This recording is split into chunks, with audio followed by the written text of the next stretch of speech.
Volviendo al sistema penitenciario, yo sí creo de que no haber construido una cárcel a enero de 2026, primeramente es una responsabilidad directa del gobierno del señor Alejandro Yamatei, porque se hace un préstamo al BCI para poder construir la cárcel.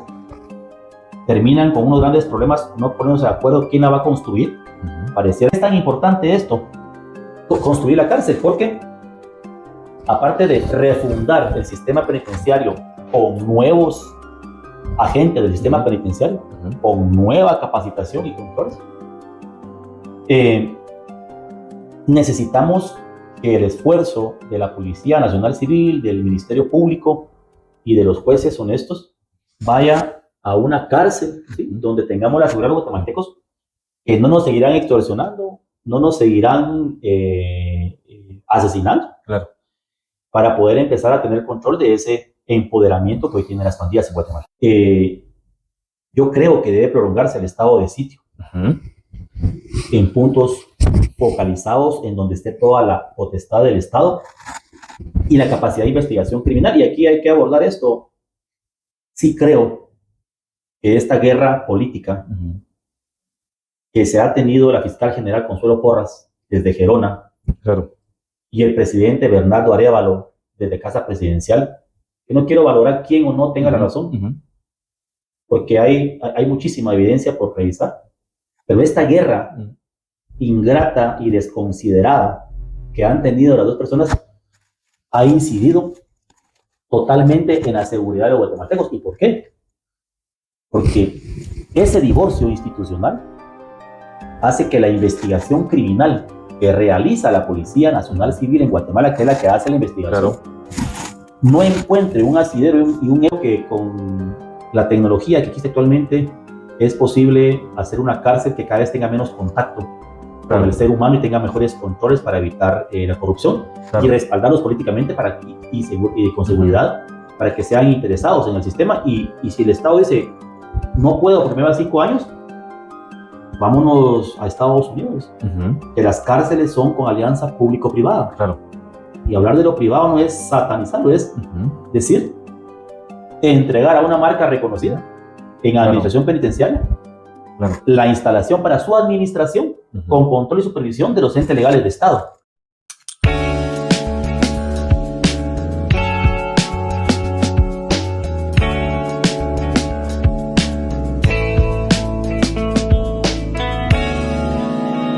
Bienvenidos a Otra Perspectiva Podcast. Hoy queremos agradecerles y comentarles que estamos abriendo el nuevo año, el 2026, con una nueva temporada, la tercera temporada de este podcast, y vamos a trabajar en el ínterin una serie de temas que hemos venido desarrollando, que ustedes nos han estado escuchando permanentemente en esta línea de trabajo que está vinculado siempre al tema del bono demográfico, al tema de cómo logramos llegar al 100% de cobertura educativa a nivel medio y básico en el país, el tema de los niños migrantes, el tema del tráfico y el tema ambiental.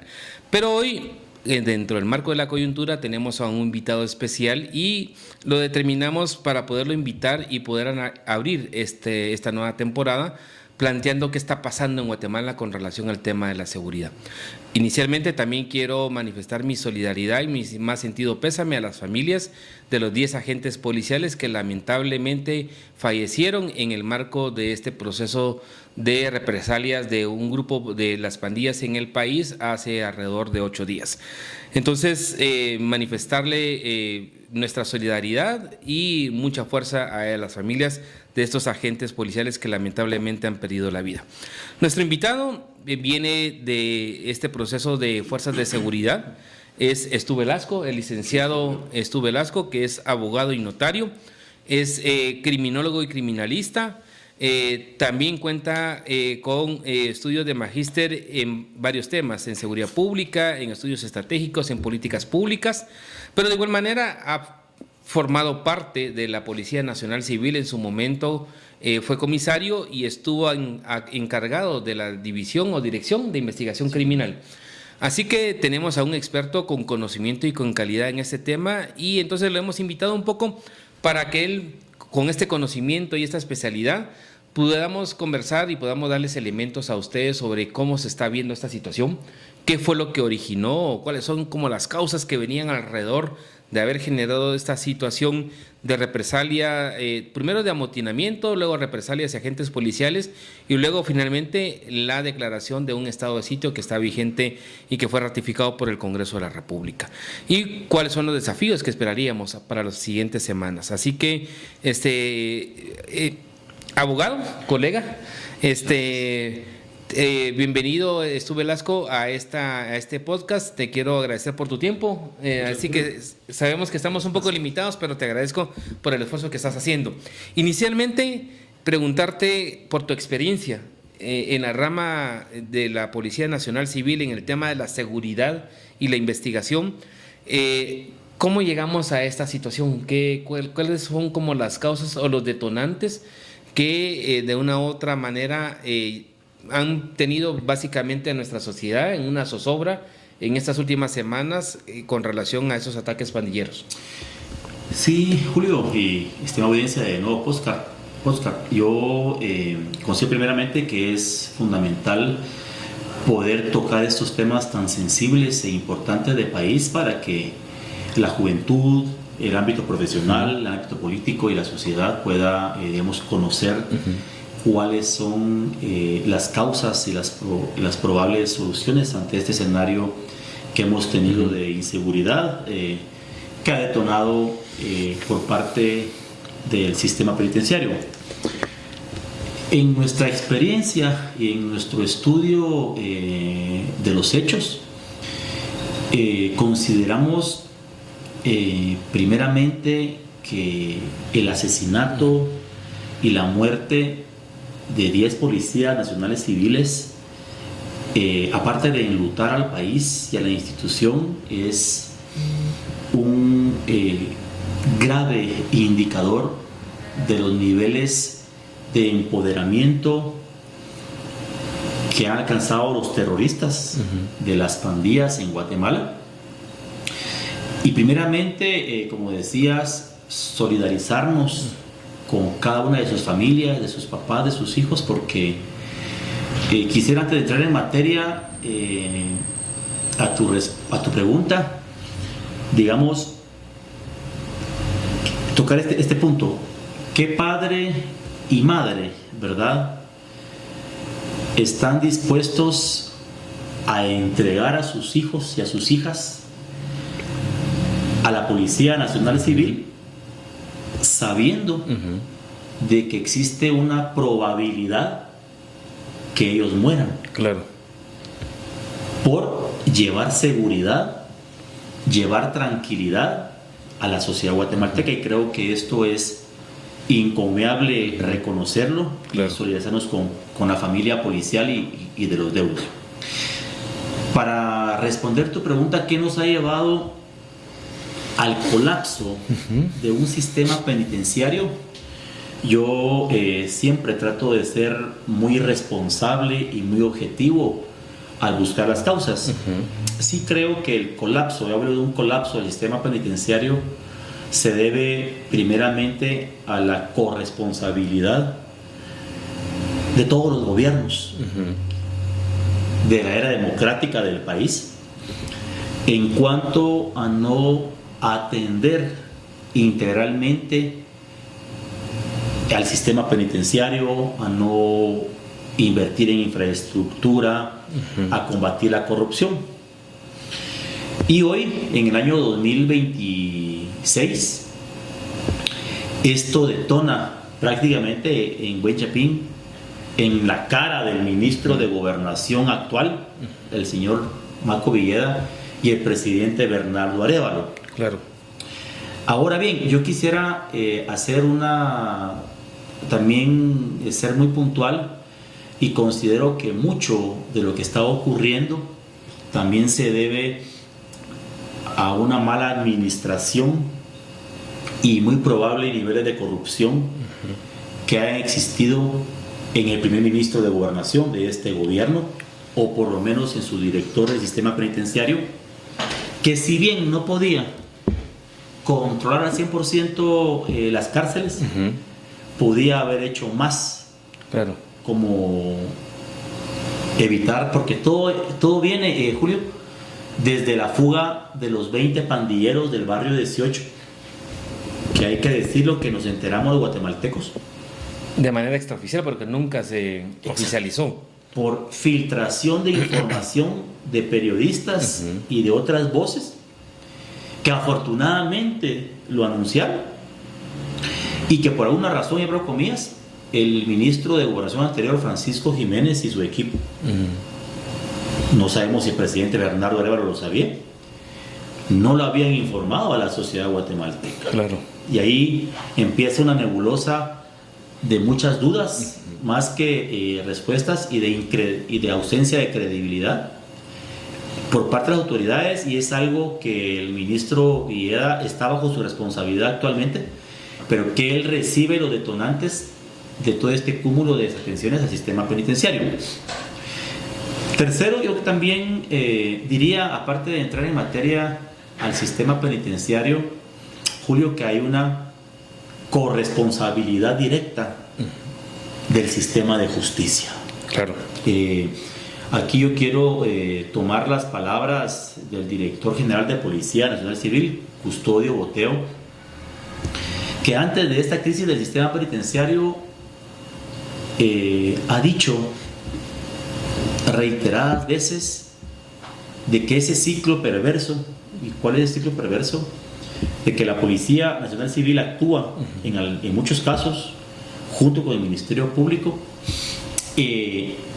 lleva al sistema de justicia ante los jueces, el organismo judicial, muchísima esta criminalidad para esperar justicia. Claro. Y en muchísimos casos los terroristas pandilleros solo van a pasear a tribunales. O ya se saben inclusive la forma de cómo simplemente cubrir las audiencias y salir. En muchos casos no ameritaba una medida sustitutiva y siguen asesinando a guatemaltecos, y creo que esa es la corresponsabilidad también del sistema de justicia. Y aquí abro paréntesis, hay jueces que trabajan muy honestamente y que hacen bien su trabajo, pero también hay muchas resoluciones de judicaturas que, a la luz de la objetividad y la legalidad, son totalmente ilegales y favorecen más al delincuente que al ciudadano honesto. Volviendo al sistema penitenciario, yo sí creo de que no haber construido una cárcel a enero de 2026 primeramente es una responsabilidad directa del gobierno del señor Alejandro Yamatei, porque se hace un préstamo al BCI para poder construir la cárcel. Terminan con unos grandes problemas, no ponernos de acuerdo quién la va a construir, pareciera por intereses espurios, y no son capaces de empezar a construir la primera cárcel, ni menos de terminarla. Claro. En este segundo gobierno, yo creo... Y solo, pero no, yo creo que son $1,000 millones los que están fueron involucrados en este préstamo. En ¿verdad? el préstamo, y alrededor de 500 millones o 400 para la construcción de la cárcel. Es decir, nos dan el dinero bajo un préstamo, lo pagamos los guatemaltecos, y el primer gobierno 2019-2023 correcto, no lo inicia, y a 24 meses el gobierno de José Bernardo Arévalo, a pesar de tener esa gran crisis penitenciaria que viene de muchos gobiernos, por lo que sea, no ha sido capaz de colocar la primera piedra. Claro. ¿Y por qué es tan importante esto? Construir la cárcel, porque aparte de refundar el sistema penitenciario con nuevos agentes del sistema penitenciario, con nueva capacitación y controles, necesitamos que el esfuerzo de la Policía Nacional Civil, del Ministerio Público y de los jueces honestos vaya a una cárcel, ¿sí? Donde tengamos la seguridad de los guatemaltecos, que no nos seguirán extorsionando, no nos seguirán asesinando. Claro. Para poder empezar a tener control de ese empoderamiento que hoy tienen las pandillas en Guatemala. Sí. Bueno, has marcado en este escenario, uno es, digamos, hay un problema histórico en el tema del sistema penitenciario, que no necesariamente es responsabilidad absoluta de este gobierno, sino que es un cúmulo y que finalmente entre estas dos administraciones que han estado en el Ministerio de Gobernación, pues el actual ministro recibe, o le explota básicamente la crisis que ya venía como en ciernes estableciéndose. Pero en esta dinámica que has marcado, esta lógica histórica del sistema penitenciario, el tema también que está vinculado al tema de la seguridad propiamente y las funciones y también los límites que tiene la Policía Nacional Civil, también está el tema vinculado al tema de justicia.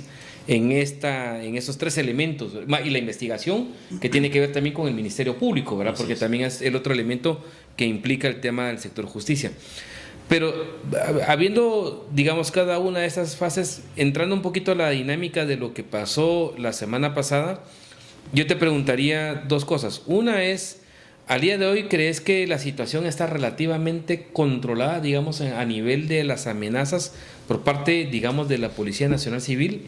Y el otro elemento es, ¿están funcionando las herramientas de inteligencia, tanto policial, civil como militar, para efectivamente, digamos, prever que no vuelvan a suceder este tipo de hechos o agarren en sorpresa a las autoridades, como lo que ocurrió hace 8 días aproximadamente?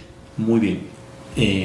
Sí, yo creo y quisiera agregar a este análisis, a esta discusión, los eventos previos al asesinato de 10 policías y de las cárceles. A ver, primero tuvimos una incursión de narcotráfico de México en Huehuetenango, en donde lo que se ve en los videos es oficiales del Ejército de Guatemala y agentes de Policía Nacional Civil a la par de narcotraficantes guatemaltecos, que pareciera no hacer un esfuerzo por detenerlos y pareciera que está hablando de seguridad. Claro. Alerta número 1 para el presidente de la República, para los ministros de Estado y para el Consejo Nacional de Seguridad. Correcto.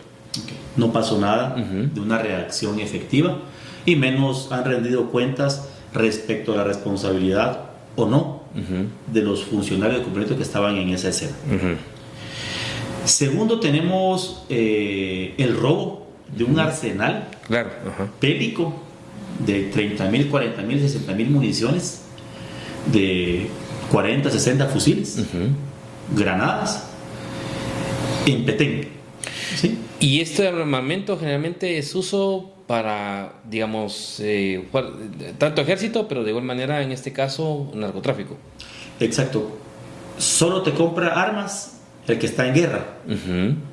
Y el que está en una guerra ilegal te compra armas ilegales. Claro. Eso. Claro. Alerta número 2. Okay. No existió nada como el Consejo Nacional de Seguridad. Tampoco. Tercero, varios ataques armados a gran escala en Parramos, Chimaltenango, donde le colocan más de 300 balazos a una persona política. Claro. A plena luz del día, y tampoco pasa nada. Luego en zona 2, en una residencial conocida. Y quinto, la fuga de 20 pandilleros declarados terroristas por Estados Unidos, que sus sistemas de inteligencia declaran como una amenaza para el Estado de Estados Unidos. Claro. Entonces, toda esta sintomatología, el presidente de la República, por lo menos el Consejo Nacional de Seguridad, debió haberse convocado para saber qué reacción podíamos tener como Estado. Y luego, en una accidentada fuga del ministro Francisco Jiménez, después de que se da a conocer de los 20 pandilleros fugados, toma el ministro de Gobernación, Marco Villeda, el puesto con más proactividad, con más proposición a enfrentar el crimen organizado, pero ya todo el cúmulo de crimen organizado estaba tan empoderado que, en nuestra opinión, por fuerte que es un ministerio de gobernación, necesita del apoyo integral de todas las capacidades del Estado en un Consejo Nacional de Seguridad. Y esto es lo que ocasiona todo esto, Julio. Creo también que las muertes de los compañeros policías atiende y eso hay que revisarlo, a la destrucción, hay que decirlo, que tiene la Policía Nacional Civil bajo la administración del exministro Enrique Dejingar. ¿Y por qué es bueno decirlo? Porque a partir de ahí empiezan a entrar agentes por pago de dinero, empiezan a haber capacitaciones de 4 meses híbridas para los agentes de Policía Nacional Civil, y esto redunda en la capacidad operativa de una Policía Nacional Civil en las calles. Creo que esto también hay que revisarlo.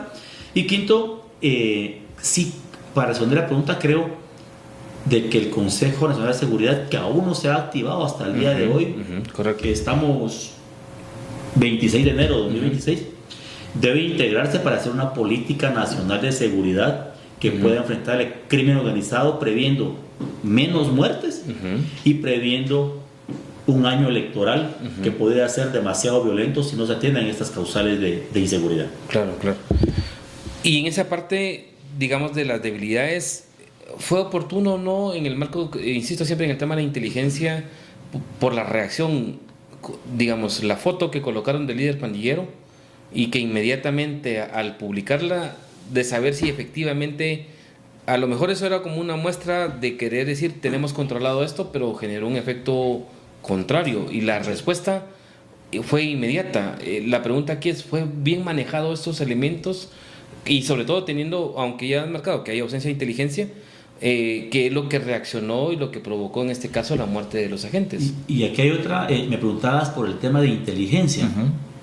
Uno no está dentro del Estado, pero también podría ser que sí exista una inteligencia civil o una inteligencia militar, que es la que más se ocupa de esto, que haga su trabajo, que de pronto pase las alertas, por ejemplo, al sistema penitenciario, pero que por los niveles de corrupción que existen en un sistema penitenciario permeado por el crimen organizado, estas no se atiendan y tengamos escenarios como los que estuvimos padeciendo los guatemaltecos. Por supuesto que debe hacerse una revisión operativa de lo que sucedió después de tomar el control de esas cárceles de Renovación 1, para poder, digamos, mejorar la capacidad de previsión y de reacción que tenemos. Pero acá viene otra cosa, Julio, es si a la Policía Nacional Civil le siguen robando durante gobiernos, ¿sí? A excepción del año 2015 al 2018, cuando se le dijo a un ministro de Gobernación, mire, el dinero de extinción de dominio que durante 8 años no le han dado a la Policía Nacional Civil nos corresponde, y que lo tomamos nosotros cuando dimos la policía y dimos becas de estudios, capacitaciones con equipos SWAT, se compraron chalecos, se compraron 2,000 autopatrullas. Si eso no se hace y se le sigue robando a la Policía Nacional Civil con colchones, hay que decirlo acá, que te valen 18 millones de quetzales y a los CBS ya no servían. Perdón que tenga que decirlo, y esto fue comprado en la administración del primer ministro de Bernardo Arevalo.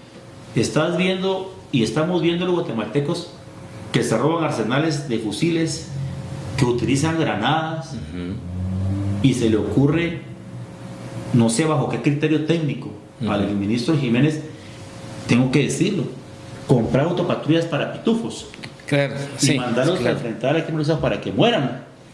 Creo que esa es una gran respuesta a lo que me estás diciendo. Si no equipamos a nuestra policía, si no le damos la fortaleza que necesita el crimen organizado, los estamos mandando a morir al frente de batalla.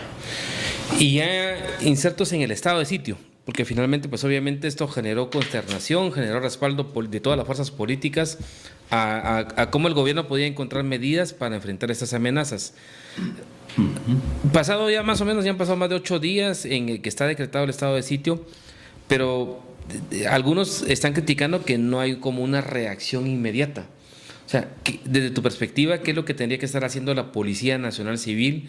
¿Qué es lo que tendría que estar haciendo el Consejo Nacional de Seguridad? ¿Qué tendría que estar haciendo el sistema penitenciario para poder utilizar esta herramienta excepcional que hay de estado de sitio para ir generando, bueno, no van a resolver en 30 días deterioros y abandonos históricos e institucionales que ya llevan 3, 4 gobiernos o un poco más.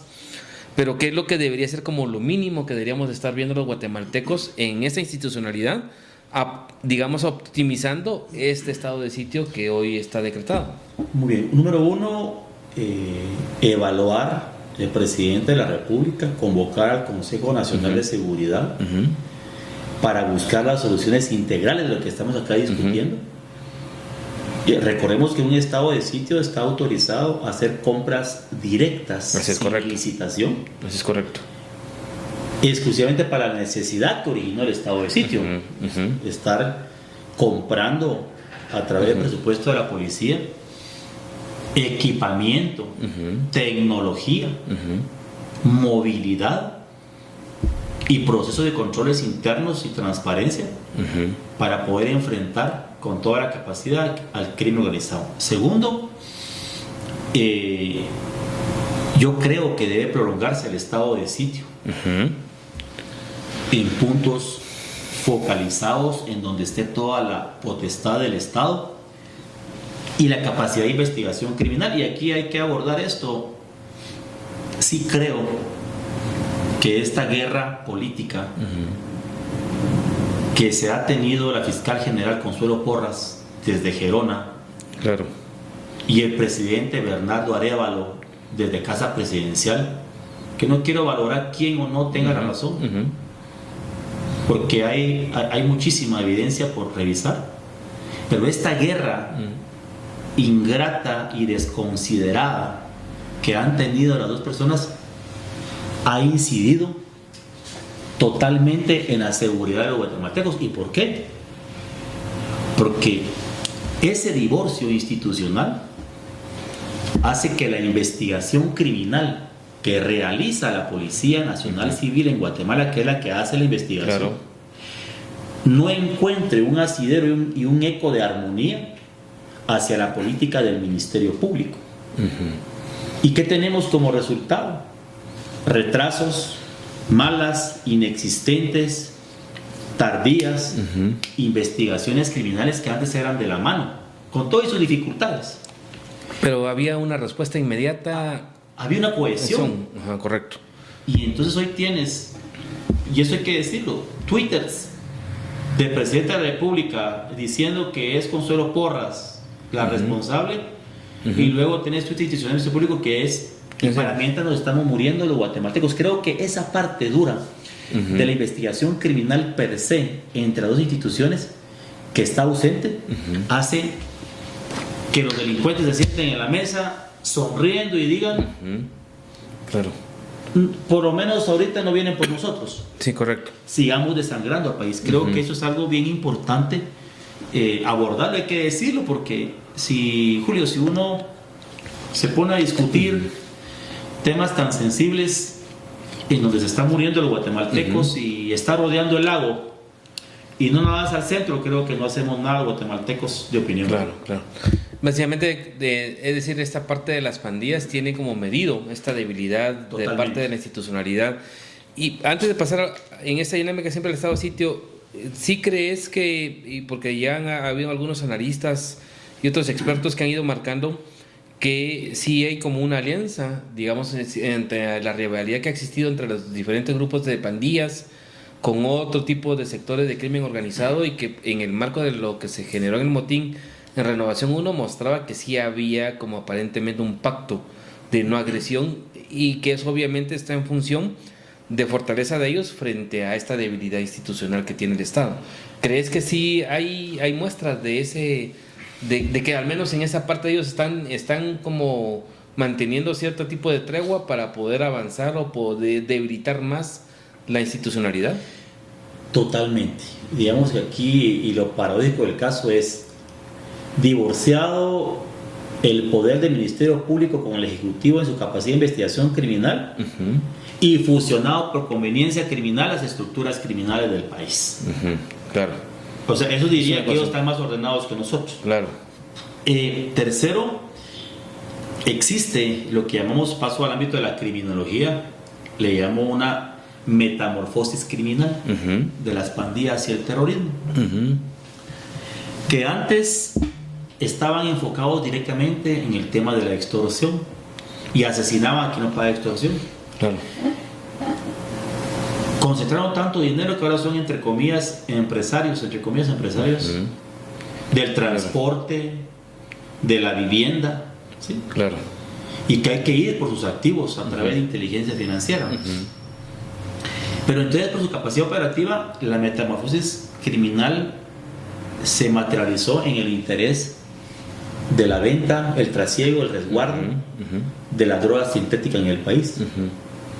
Y eso los empoderó más y lo hizo hacer alianzas, no agresión, probablemente con las estructuras criminales tradicionales del trasiego y venta de droga a los jóvenes y exportación. Claro. Esto los empoderó tanto que les hizo mayor capacidad financiera. Entonces, para esto es importante pedir apoyo a las entidades internacionales para poder combatirlo. Y otra cosa, creo que en la ley antipandillas y terroristas que el Congreso de la República aprobó bajo un consenso de muchísimas bancadas, claro, ¿sí? Con sus aciertos y algunas mejoras, pero tiene más aciertos. Es un instrumento legal que debe aplicarse, ¿sí? Y ya no dar más medidas sustitutivas por el tema de extorsión, claro, en endurecer las penas y las condenas. Pero volvemos a otro gran problema: ¿y a dónde los enviamos? Claro. Y aquí cierro, claro. Julio, cierro con esto. O sea, no nos pueden decir, si El Salvador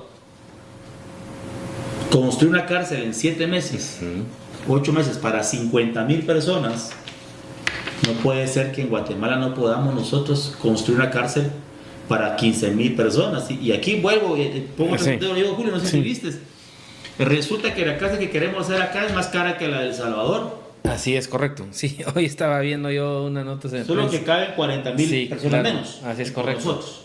O sea, no puede ser. Sí. No, y además sobre esta línea que mencionabas, que digamos, no solamente estaba el tema del préstamo, porque también en este decreto que aprobó el año pasado el Congreso de la República, donde declara terroristas a las pandillas, de igual manera había también una acción de darle más recursos también al Ministerio de Gobernación para que construyera esta cárcel, ¿verdad? Así y es. Teniendo en cuenta el referente de la cantidad de la sobrepoblación que hay con relación, inclusive creo yo que el dato que colocaban en su momento es que habían alrededor ya de 7,000 pandilleros que ya tenían sentencia, es decir, ya están en cumplimiento de condena.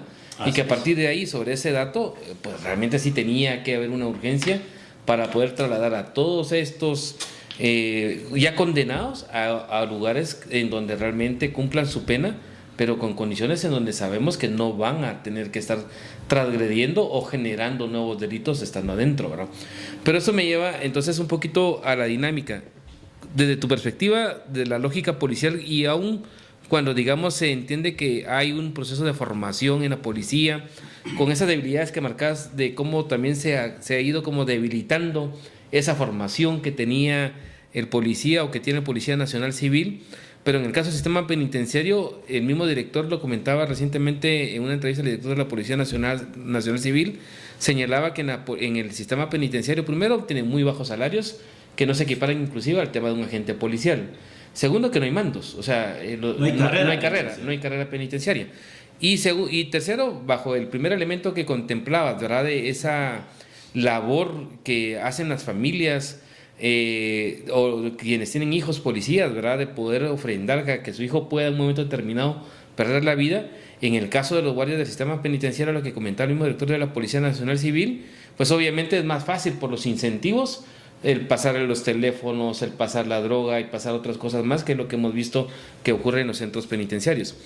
Desde tu perspectiva, y manteniendo la lógica que señalás que debería de extenderse el estado de sitio, ¿cuáles deberían ser como las 2 acciones estratégicas que quería hacer este gobierno para empezar a refundar el tema del sistema penitenciario? Muy bien, definitivamente, insisto, llamar al Consejo Nacional de Seguridad para trabajar integralmente a la solución, porque tienes mujeres, tienes hombres. Aquí en Guatemala hay hijas e hijos menores de 4 años que viven dentro de la cárcel. Claro, así es correcto. Y que no hemos podido solucionarlo. Así es correcto. ¿Sí? Y todo lo que eso conlleva. Luego, revisar la legislación para darle una carrera al sistema, a los agentes del sistema penitenciario. Capacitarlos internamente para esto y darles la seguridad y el respaldo político para que puedan ejercer su labor. Y creo que con la tecnología que existe actualmente es posible hacer una cárcel que cada vez tenga menos contacto con el ser humano y tenga mejores controles para evitar la corrupción y respaldarlos políticamente y con seguridad para que sean interesados en el sistema. Y si el Estado dice no puedo porque me va 5 años, vámonos a Estados Unidos, que las cárceles son con alianza público-privada. Claro. Y hablar de lo privado no es satanizarlo, es decir, entregar a una marca reconocida en administración penitenciaria la instalación para su administración con control y supervisión de los entes legales de Estado. Para poder hacer esto, más allá, si es que no lo puede hacer el Estado directamente. Cuarto, yo siempre lo comparto, fíjate que un ejército se entrena toda la vida para una guerra. ¿Sí? Y entrenamos 10 meses a un policía para una guerra que va a tardar toda la vida. Ese concepto hay que replantearlo y requiere recursos para que la capacitación real, operativa, intelectual del policía pueda ser constantemente en las comisarías, en los distritos, para que pueda enfrentar las nuevas amenazas. Porque yo creo que la voluntad y la decisión para ser policía y defender al país está más que clara. Pero hay ausencia de tecnología, ausencia de inversión financiera para crear policías y formarlos constantemente para las nuevas dimensiones del crimen organizado, para el armamento. Te vuelvo a decir, queremos mandar a un PNC que tiene toda la voluntad en una autopatrulla de pitufos que se compró el primer ministro de Gobernación, cuando te reciben con fusiles AK-47, chalecos blindados y vehículos blindados. O sea, eso es una barbaridad hacerlo. Sí.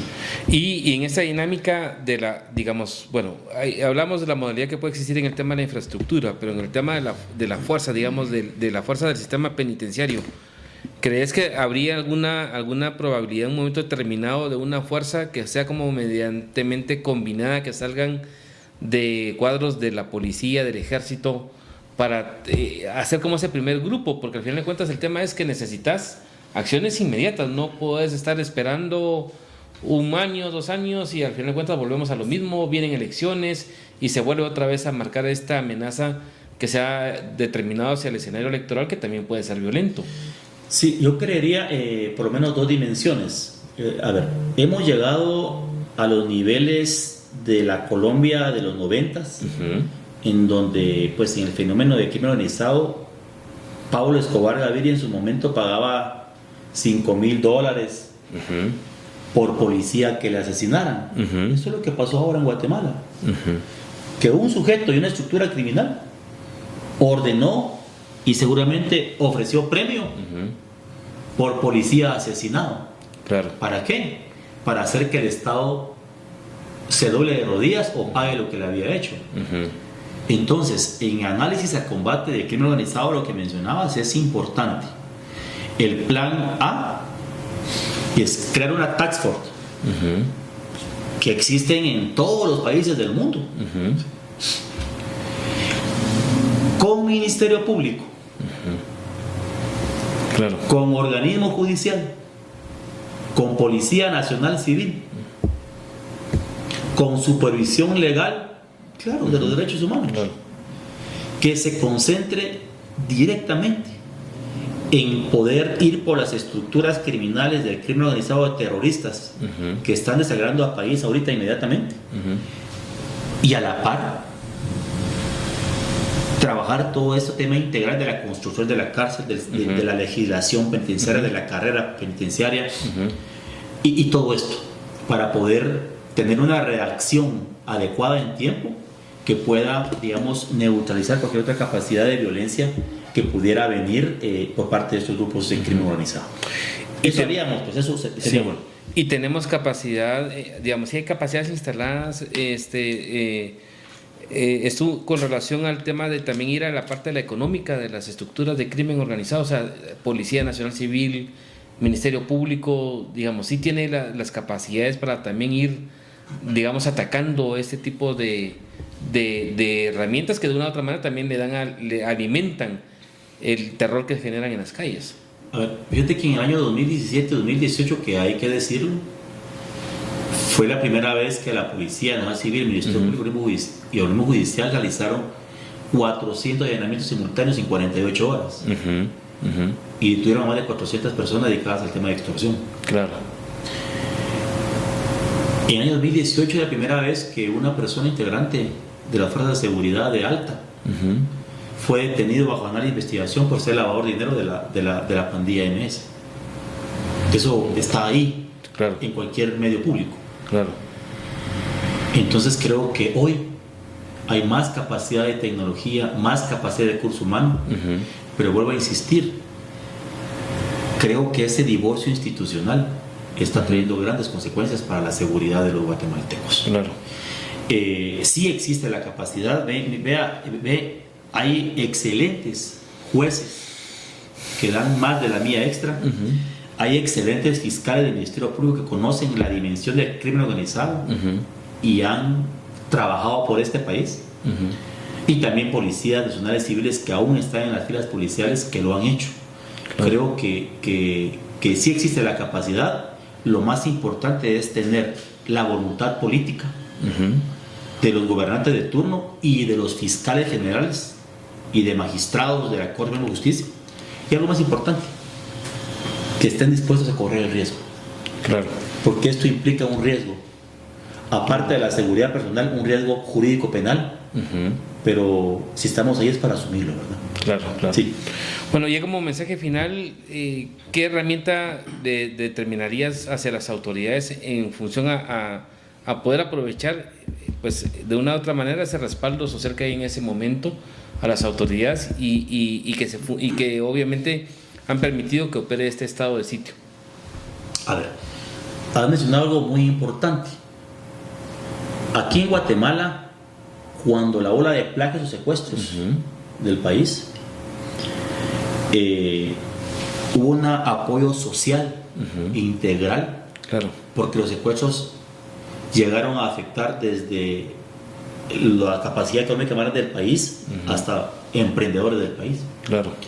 ¿Y qué hizo esto, Julio? Les dio a comprender a los líderes de diferentes ideologías políticas, desde el Congreso, de que la unificación de criterios y la unión social era importante y es la que logró combatir y terminar con los secuestros en el país bajo el marco legal. Claro, claro. Hoy el desafío de la extorsión, y creo que has dicho algo importante, hoy tenemos el respaldo social, el clamor social, claro, que pide que no haya más policías y que no haya más extorsiones. Yo creo que algo importante para empezar es que las ideologías queden a un lado, que las adversidades queden a un lado y que se haga un equipo de trabajo de país para buscar una solución. Esos elementos, ya siempre finalizando esto, hay que reformar o no, contar con una nueva ley del sistema penitenciario que también regule todos estos elementos de la fuerza del sistema penitenciario, infraestructura, o determinar permisos o no, o rendición de penas quienes están cumpliendo condenas en este momento. Sí, yo creo de que actualmente hay un marco legal que te puede dar un margen importante de rigurosidad y de control, pero sí creo que hay que revisarla y poder agregar más fuerza coercitiva al Estado que te permita un aislamiento total de los detenidos y que, claro, respete los derechos humanos. Claro. Nadie estamos en contra de los derechos humanos, pero en Estados Unidos, en Suiza, no le dan ni una hora de sol a las personas detenidas por crímenes de impacto. Claro. Entonces creo que hay que revisar la ley para una carrera penitenciaria y darle más fortaleza. Esto a mediano y largo plazo. Claro. Mientras tanto, una task force integral y legal que pueda atender las estructuras de crimen organizado, como se hizo en Colombia. Claro. Eso no estamos descubriendo nada, se hizo en Colombia para acabar con el flagelo que tenía redes del Estado mientras hicieron cambios en la legislación. Y mira, quiero aprovechar acá este tan importante podcast. ¿Qué te parece de que hay más de 3 bandas de secuestradores y asesinos que fueron sentenciados en el año 2000, 2005 y 2012? Claro. Que resulta que han sido dejados en libertad por buena conducta. Claro. Alegando que todos somos iguales ante la ley. Y propios jueces de ejecución y propias salas han dictado su libertad inmediata. Oh. Cuando en la legislación guatemalteca, claro, el plagio o secuestro no tiene ese tipo de privilegios. Derecho a ninguna reducción de pena. Y producto de estas resoluciones, entre comillas, legales, hoy tenemos a más de 3 bandas de secuestradores libres en las calles, después de haber asesinado, haber ejecutado, amputado orejas y dedos. Claro. Entonces, ¿en qué sistema de justicia estamos? Claro. En el que favorece al hombre delincuente y desfavorece a las víctimas. Creo que esto es algo grave para el sistema de justicia y debe conocerse para que los actores institucionales de seguridad, justicia estén alertas y pueda revisarse esas medidas legales y ojalá revertirse.